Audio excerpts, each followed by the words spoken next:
Selamat pagi. Dengan alasan belum mendesak dan tidak jelas peruntukannya, Komisi 6 DPR memutuskan menolak penyertaan modal negara PMN kepada Bank Mandiri Tbk.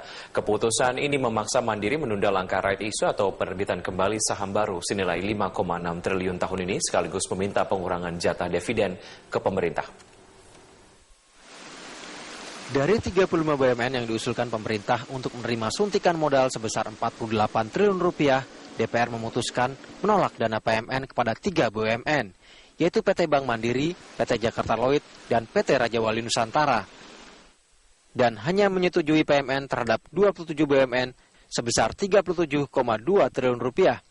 Selain belum mendapat prioritas, peruntukan PMN untuk Mandiri dinilai belum jelas, dan DPR lebih memprioritaskan ke sektor infrastruktur.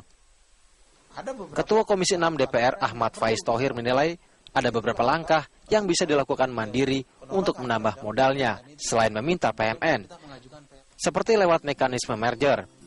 Meski Dewan menyadari belanja modal perseroan kurang memadai untuk mendukung rencana kerja pemerintah dalam 5 tahun ke depan. Kita membahas pendalaman di Mandiri itu, alasan Mandiri untuk meningkatkan permodalannya adalah yang pertama, dia begitu masyarakat ekonomi ASEAN dibuka, maka bank asing itu akan masuk. Ketika masuk itulah maka akan terlihat kelas Mandiri itu hanya nomor 9 di ASEAN ini. Padahal kita sudah terbesar, Mandiri punya aset 800 triliun. Tetapi kita masih nomor 9 urutan capitalnya ya, capex yang bisa dia gerakkan.